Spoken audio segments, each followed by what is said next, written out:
Bismillahirrahmanirrahim. Assalamualaikum warahmatullahi wabarakatuh. Selamat datang kembali di Fakta Sejarah. Sebelum kita masuk ke bagian berikutnya, mari kita berdoa dulu. A'udzubikalimatillah. Bismillahirrahmanirrahim. Allahumma sholli ala sayyidina Muhammad sallallahu alaihi wasallam. Ini dia bagian berikutnya. Jelmaan Suamiku, karya dari Resti Anjayani.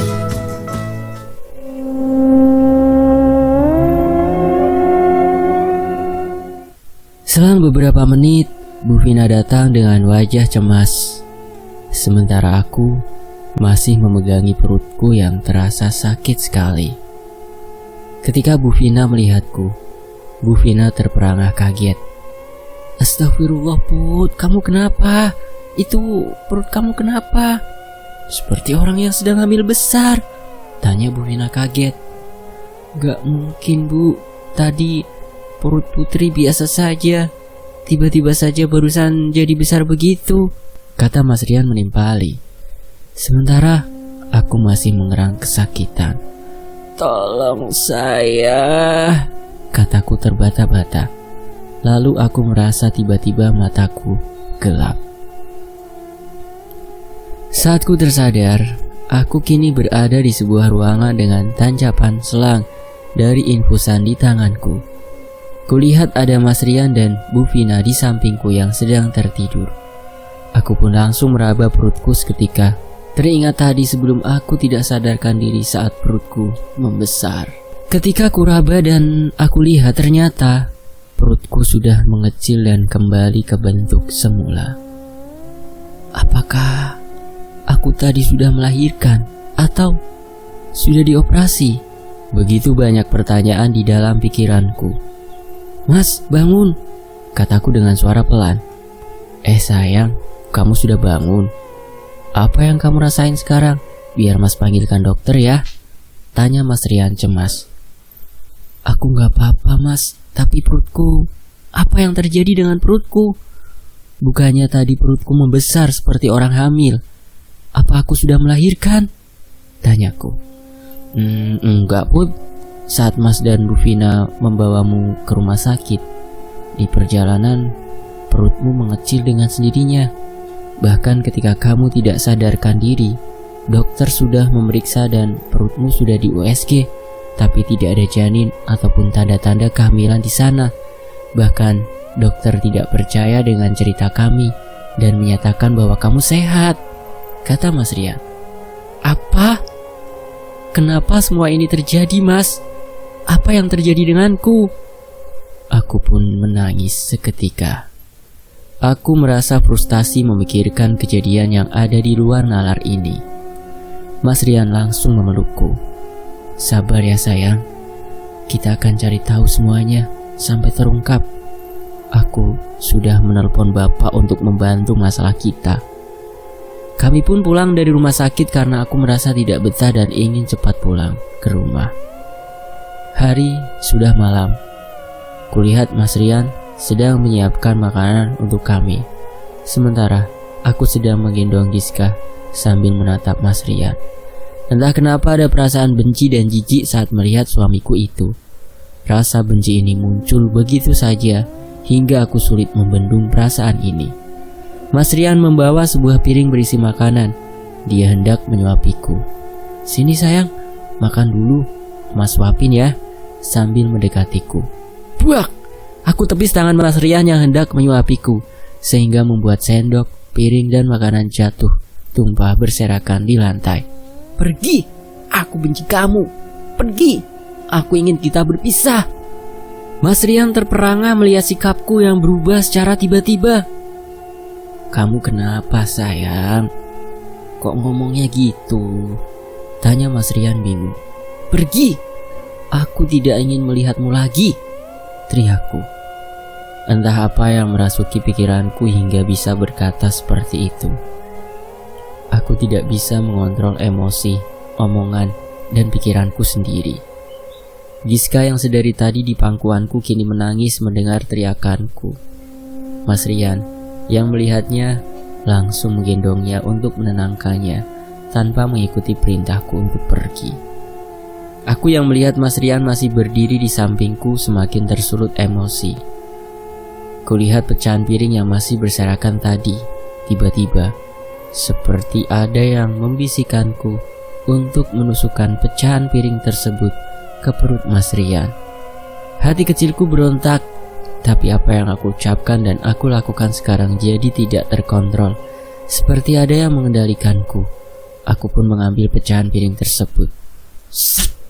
Kutusukkan ke arah Mas Rian, namun Mas Rian menepisnya dan hanya mengenai lengannya sehingga menimbulkan sedikit luka berdarah. Astagfirullah, kamu kenapa Put? Istighfar, kata Mas Rian padaku. Aku menatap Mas Rian dengan penuh rasa benci. Aku kembali mengambil pecahan piring tersebut untuk melukai Mas Rian kembali. Melihat hal itu, Mas Rian lari membawa Giska pergi. Mungkin dia takut aku berbuat nekat menyakitinya dan Giska. Sementara itu, aku hanya diam terpaku. Di satu sisi ada perasaan puas melihatnya, tapi di sisi lain hatiku menangis. Apa yang terjadi denganku? Beberapa saat kemudian, Assalamualaikum Put, boleh ibu masuk?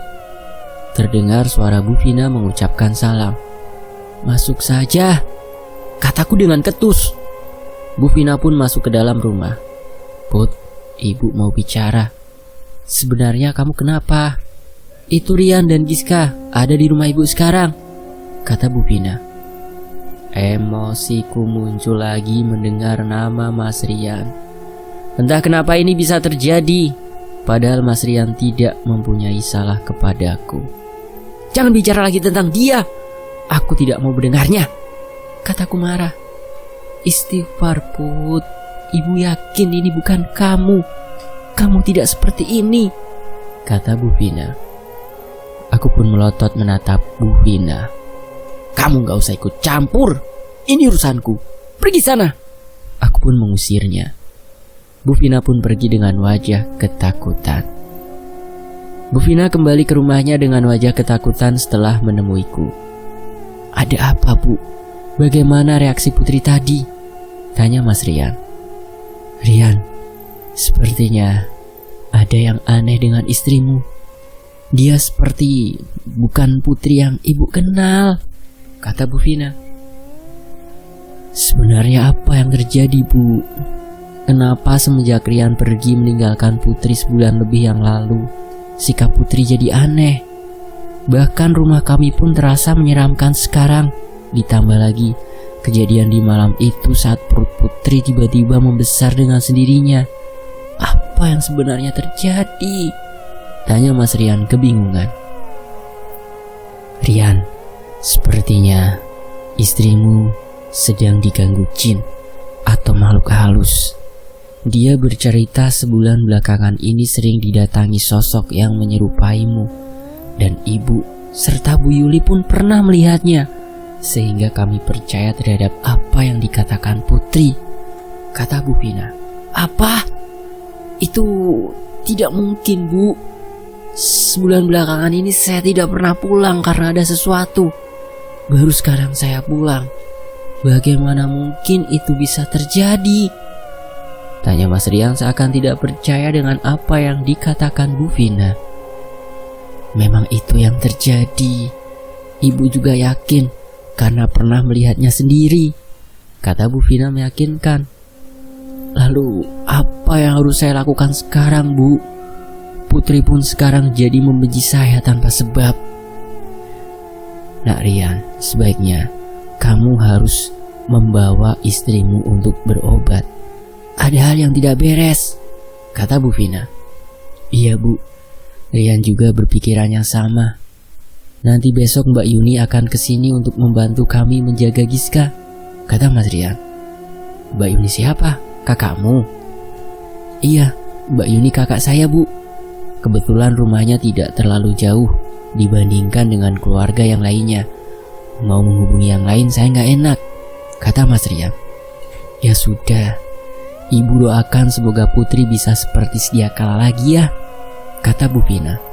Amin, terima kasih ya Bu. Mas Rian langsung menelpon Mbak Yuni. Halo Mbak, gimana? Besok jadikan kesini? Tanya Mas Rian. Iya jadi, gimana keadaan istrimu? Dia semakin parah Mbak, dia jadi membenci aku. Aku gak tahu apa yang harus aku lakukan sekarang. Nanti kalau Mbak sudah kesana, kita bawa saja Putri ke orang pintar ya. Kebetulan Mbak kenal dengan seseorang yang bisa mengobati hal-hal gaib itu. Nanti Mbak kesana bersama Mas Rudi, supaya ada yang membantu juga, kata Mbak Yuni. Baik Mbak, terima kasih ya. Cepat kesini, kasihan Putri, kata Mas Rian. Sementara itu, di rumah, Putri berkata, Mas Rian belum pulang juga. Pasti dia ketakutan melihat sikapku. Aku sendiri tidak tahu kenapa aku bisa jadi begini. Sekarang, aku jadi bingung sendiri dengan perasaanku. Saat melihatnya, tiba-tiba perasaan benci muncul, tapi ketika dia tidak ada, aku ingat terus padanya. Sebenarnya apa yang terjadi padaku? Keesokan harinya, tok tok tok tok. Put, buka pintunya Put. Terdengar seorang wanita mengetuk pintu. Aku pun membukanya. Ternyata yang datang adalah Mbak Yuni, Mas Rudi, Mas Rian, dan Giska. Aku mempersilahkan mereka masuk. Gimana kabar kamu Put? Kamu kok jadi kurus begini? Tanya Mbak Yuni. Aku baik-baik saja Mbak, jawabku singkat. Put, Mbak mau ngajak kamu ngobrol berdua. Yuk, kita ke kamarmu, ajak Mbak Yuni. Kami pun pergi ke kamar meninggalkan Mas Rian yang sedang menggendong Giska dan Mas Rudi di ruang tamu. Sesampainya di kamar, Put, kamu percayakan sama Mbak. Coba kamu cerita sama Mbak, sebenarnya apa yang terjadi? Tanya Mbak Yuni. Karena aku mempercayai Mbak Yuni, aku pun menceritakan semua perihal semua gangguan-gangguan yang aku alami. Mbak Yuni kaget mendengarnya. Kamu kayaknya disukai genderuwo Put, kata Mbak Yuni. Aku terkejut mendengar perkataan Mbak Yuni. Mbak jangan nakut-nakutin aku dong. Masa sih zaman sekarang masih ada yang begituan? Kataku yang memang tidak percaya pada hal-hal mistis seperti itu.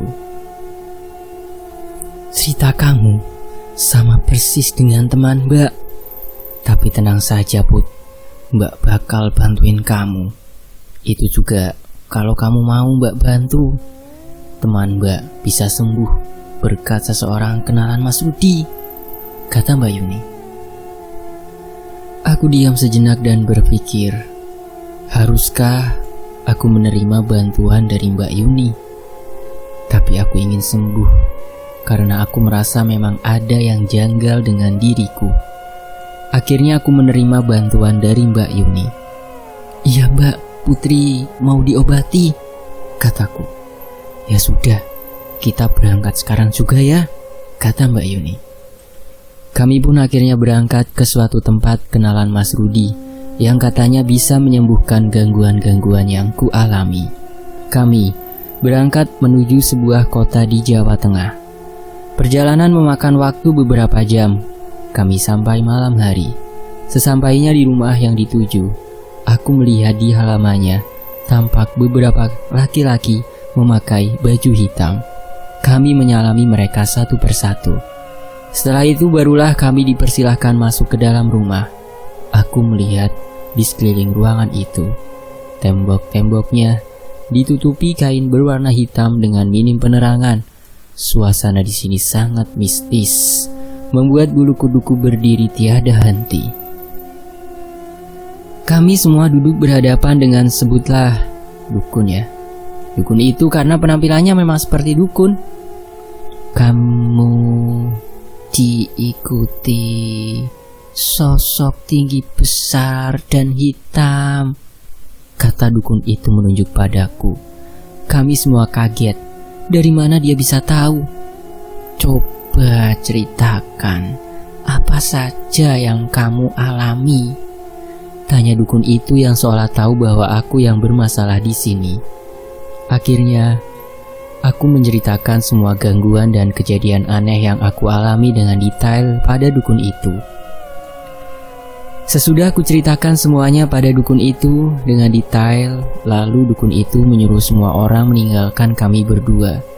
Aku takut, tapi Mas Rian dan Mbak Yuni meyakinkanku bahwa semuanya akan baik-baik saja. Kalian tunggu di luar dan jangan berisik. Saya mau melakukan ritual, jangan mengganggu, kata dukun itu. Astagfirullahaladzim.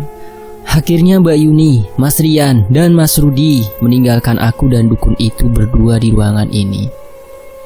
Sebelum dukun itu melakukan ritual, aku melihat dia mengeluarkan sebuah benda bulat dan ada sedotan 2 di atasnya, dan aku disuruh menghisap benda tersebut beberapa kali. Aku mengikuti perkataannya, dan aku baru menyadari sekarang bahwa yang aku hisap itu adalah sabu-sabu. Ini supaya kamu bisa rileks dan santai. Dari tadi saya lihat kamu tegang sekali, kata dukun itu. Dia berkata sambil melempar senyum kepadaku. Dan setelah itu dia menyuruhku untuk memancing makhluk itu datang. Aku bingung bagaimana cara memanggilnya, dan dukun itu meminta aku melepaskan separuh pakaianku. Buka kancing bajumu, perintah dukun itu. Aku seperti binatang peliharaan yang menurut pada tuannya dan langsung mengikuti perintahnya. Kubuka kancing bajuku hingga akhirnya sekarang aku setengah telanjang. Setelah itu, dukun itu mengambil seperti spidol berwarna merah dan menulis tulisan Arab di badanku. Tulisan ini berwarna merah dan mengeluarkan bau yang sangat khas. Ini apa dan apa gunanya? Tanyaku. Ini namanya raja. Ini gunanya untuk membentengi kamu dari makhluk lain, kata dukun itu sambil terus menulis tulisan itu di dada dan punggungku. Setelah itu dia menyuruhku memanggil makhluk itu dengan melakukan satu ritual. Sekarang panggillah genderuwo itu. Hanya dirimu yang bisa membuatnya datang, kata dukun itu. Caranya bagaimana? Saya tidak tahu, kataku. Sekarang lepaskan seluruh pakaianmu, kata dukun itu. Sontak aku kaget mendengar perkataan dukun ini. Tidak mungkin aku bertelanjang bulat di hadapannya. Tapi tidak disangka-sangka lagi, aku pun menuruti perintah dukun itu. Aku seperti anjing yang diberikan tulang oleh majikannya. Aku melepaskan satu persatu pakaianku. Kulihat si dukun memperhatikanku tanpa mengedipkan mata sedikit pun. Aku serasa ingin dimakan oleh dukun itu. Setelah selesai, aku disuruh berbaring oleh dukun itu. Sekarang berbaringlah dan bayangkanlah kamu sedang bersetubuh dengan makhluk itu, perintah dukun itu. Aku mulai berusaha membayangkan sedang bersetubuh, tapi aku tidak bisa membayangkannya dan entah kenapa dukun itu seperti tahu yang apa yang aku rasakan. Saya akan membantu kamu supaya kamu bisa lebih bergairah, kata dukun itu sambil tersenyum nyeringai. Rasanya seperti tersambar petir di siang hari mendengar ucapan dukun itu tersebut. Sekarang pejamkan matamu, perintah dukun itu lagi.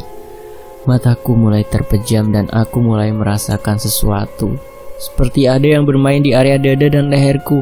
Entah apa yang dukun itu perbuat terhadapku. Aku hanya diam dan tidak berbuat apa-apa. Sampai akhirnya aku merasakan sensasi dan kenikmatan yang luar biasa. Dia datang. Suara dukun itu menyadarkanku. Pakai kembali semua pakaianmu, kata dukun itu lagi. Aku pun mengenakan kembali semua pakaianku. Lalu dukun itu memanggil Mas Rian, Mbak Yuni, dan Mas Rudi masuk ke dalam. Genderuwo itu terlalu kuat sehingga susah untuk memanggilnya. Hanya ada satu ritual lagi yang harus dijalankan, kata dukun itu. Ritual apa, Mbah? Saya ingin adik saya sembuh dan tidak diganggu lagi oleh genderuwo itu, kata Mbak Yuni. Dia harus dimandikan kembang 7 rupa di malam bulan purnama nanti. Baru makhluk itu akan benar-benar hilang. Tapi tenang saja, kalian ndak usah khawatir. Aku sudah memasang raja di tubuhnya. Makhluk itu ndak akan mendekati lagi.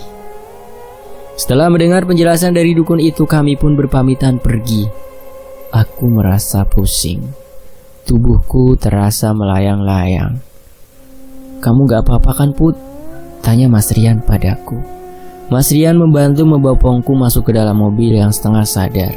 Aku tertidur di dalam mobil. Sungguh celaka mendatangi seorang dukun.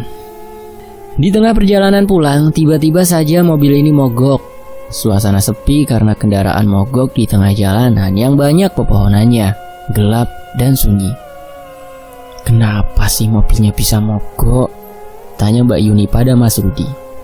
"Nggak tahu, perasaan mobil ini nggak pernah mogok."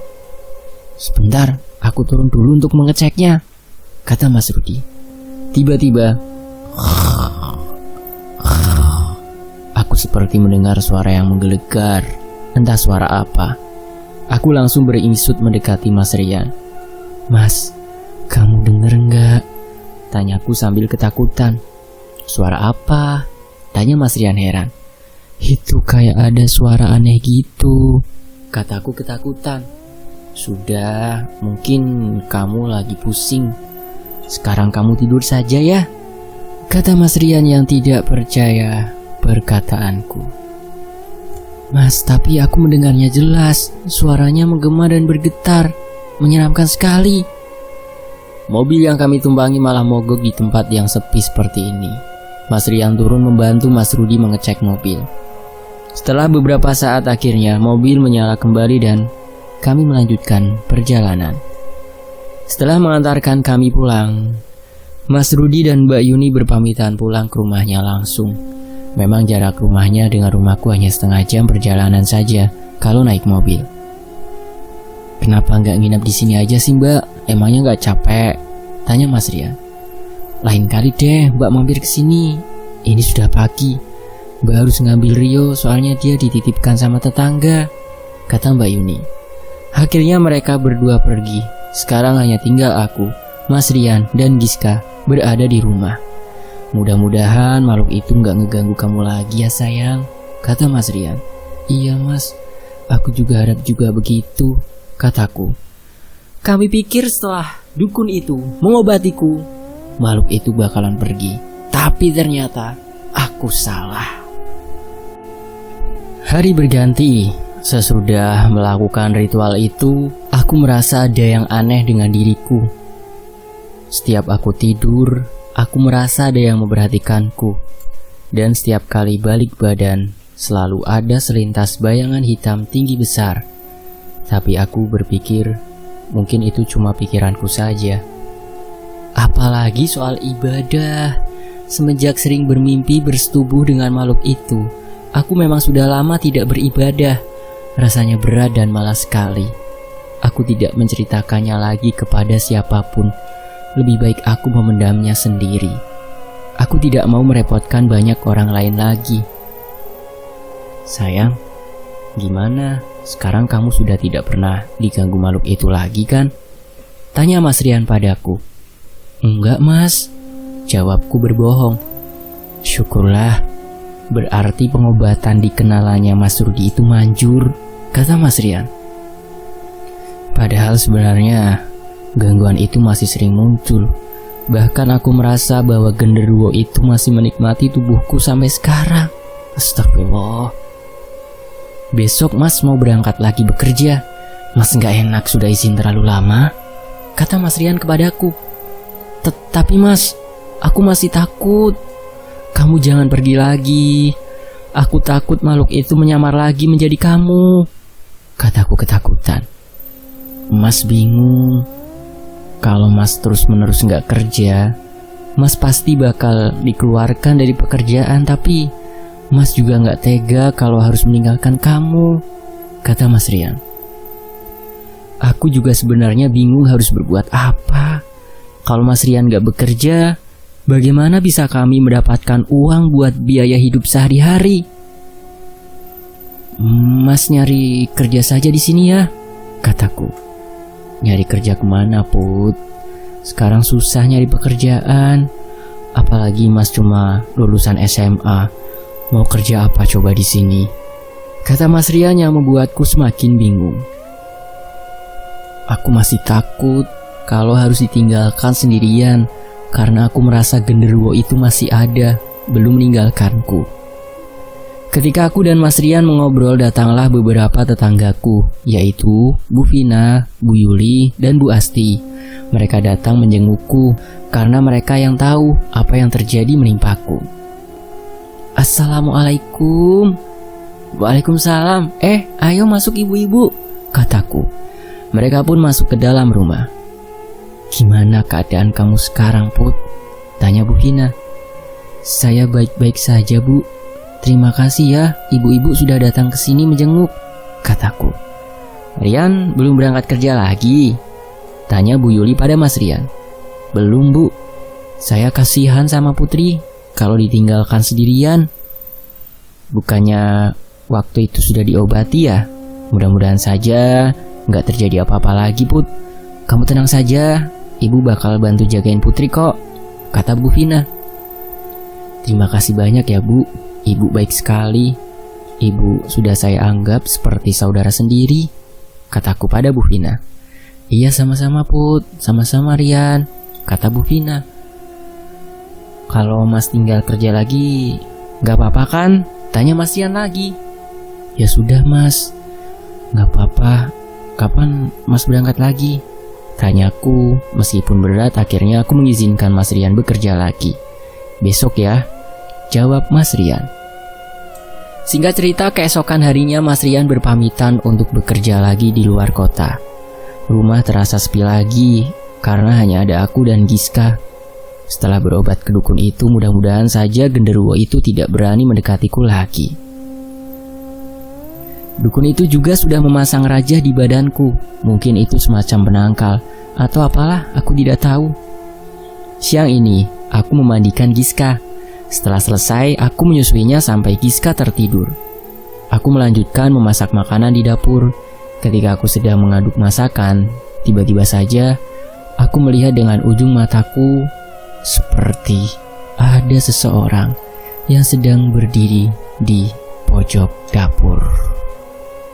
Aku langsung melihat ke arah pojok dapur, tapi ternyata tidak ada siapa-siapa. Jantungku mulai berdetak tidak karuan. Apa mungkin makhluk itu? Aku langsung menghentikan memasak dan pergi keluar rumah. Aku mau berkunjung ke rumah Ibu Vina. Cuma dia tetangga yang tahu seluk-beluk ceritaku. Assalamualaikum. Waalaikumsalam. Bu Vina langsung menghampiri dan menggendong Giska. Bu Vina memang sayang sekali pada Giska. Maaf Bu kalau saya mengganggu. Saya lagi bosan di rumah, kataku berbohong. Padahal sebenarnya aku takut di rumah sendiri. Kamu ini masih sungkan saja. Ibu senang kalau kamu dan Giska mau main ke sini, jawab Bu Vina. Kami pun berbincang-bincang banyak hal. Sekarang kamu gak digangguin lagi kan? Tanya Bu Vina. Enggak Bu, jawabku terbata-bata. Bu Vina mengernyitkan alisnya. Bener, kok jawabannya kayak yang ragu-ragu gitu sih? Tanya Bu Vina curiga. Mungkin Bu Vina merasa kalau aku berbohong. Aku tidak menjawab pertanyaannya dan hanya tersenyum.